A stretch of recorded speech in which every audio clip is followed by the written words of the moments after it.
The next few songs are going to be more focused on ghosts. And ghosts, everybody has a different theory about what ghosts really are. Are they the spirits of the dead come back to finish some of their unfinished business? Are they just the echoes of someone's energy left behind when they passed on? Is it just a hallucination brought on by low-frequency sound? Could be. In this song, the ghost is definitely the spirit of someone who's passed on. He was a highwayman who was in love with the innkeeper's daughter and got caught in the middle of one of his crimes and was executed by King George's men, the Redcoats. And every night, the highwayman comes back riding up to the gates of the inn to see the innkeeper's daughter one more time.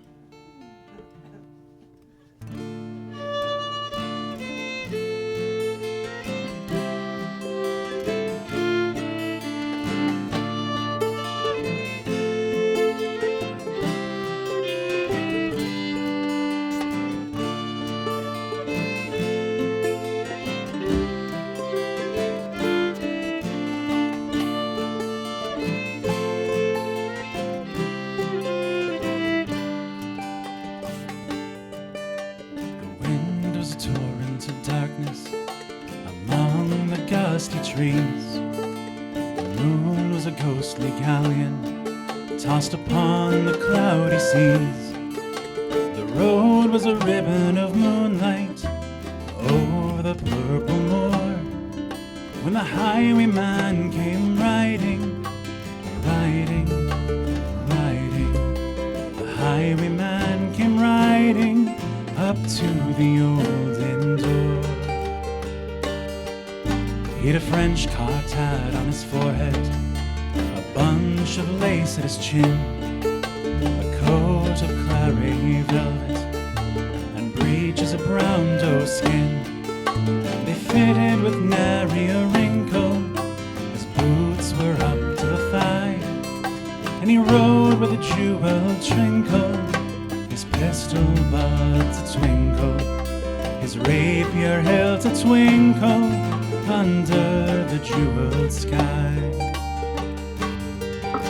And over the cobbles he clattered and clashed in the dark inn yard, and he tapped with his whip on the shutters, but all was locked and barred. He whistled a tune to the window, and who should be waiting there but the landlord's black-eyed daughter, Bess, the landlord's daughter, plaiting a dark red love knot into her long black hair. One kiss, my bonny sweetheart, I'm after a prize tonight, but I shall be back with a yellow coat before the morning light.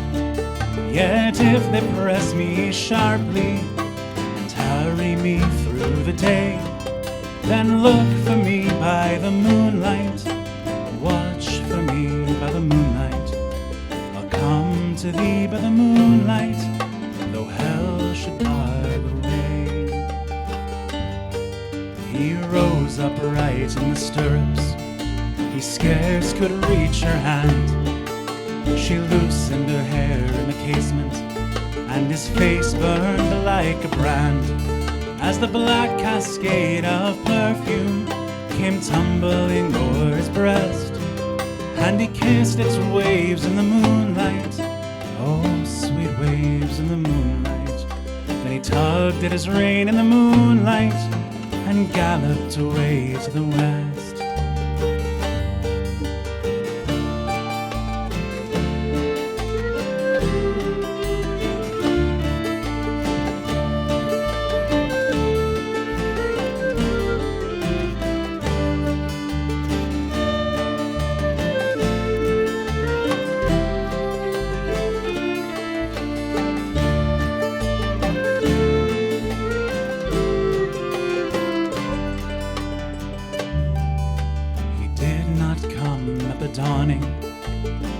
Not come at noon, and out of the tawny sunset, before the rise of the moon, when the road was a gypsy's ribbon, looping the purple moor.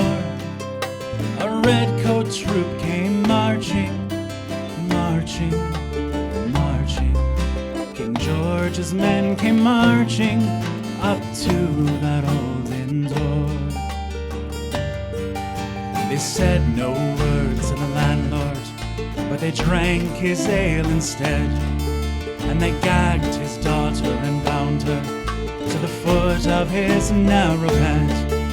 The two of them knelt at the casement, with muskets at the side.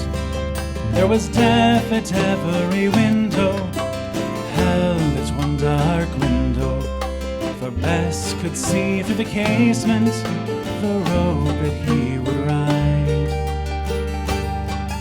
They tied her up to attention with many a sniggering jest, and they bound the musket beside her with the barrel beneath her breast. Now keep good watch, and they kissed her. She heard the dead man say, look for me by the moonlight, watch for me by the moonlight. I'll come to thee by the moonlight, though hell should bar the way. She twisted her hands behind her, but all the knots held good. She writhed her hands till her fingers were wet with sweat or blood.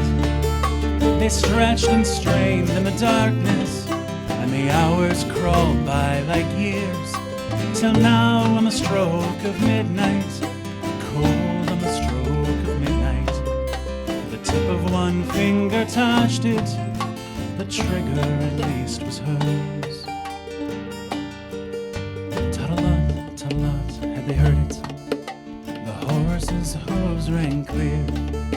Tut-a-lot, tut-a-lot in the distance. Were they deaf that they did not hear? Down the ribbon of moonlight, over the brow of the hill, the highwayman came riding, riding, riding. The redcoats looked to their priming, and she stood up straight and still. Tut-a-lot in the frosty silence, tut-a-lot in the echoing night. Nearer he came and nearer, her face was like a light.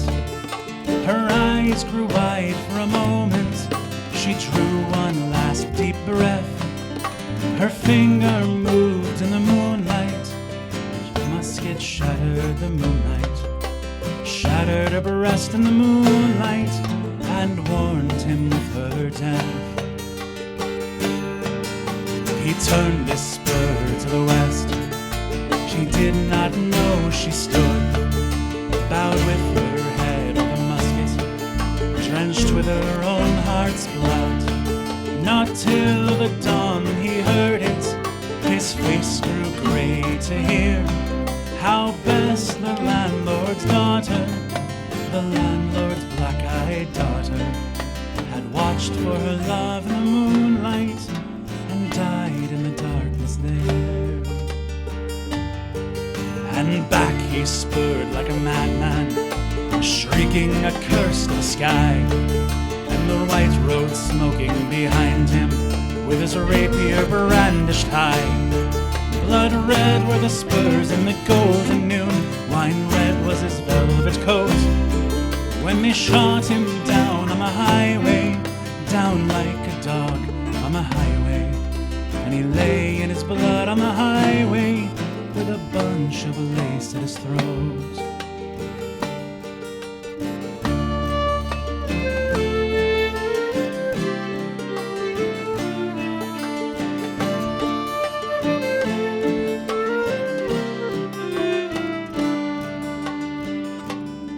Still of the winter's night, they say, when the wind is in the trees, when the moon is a ghostly galleon tossed upon the cloudy seas, when the road is a ribbon of moonlight over the purple moor, the highwayman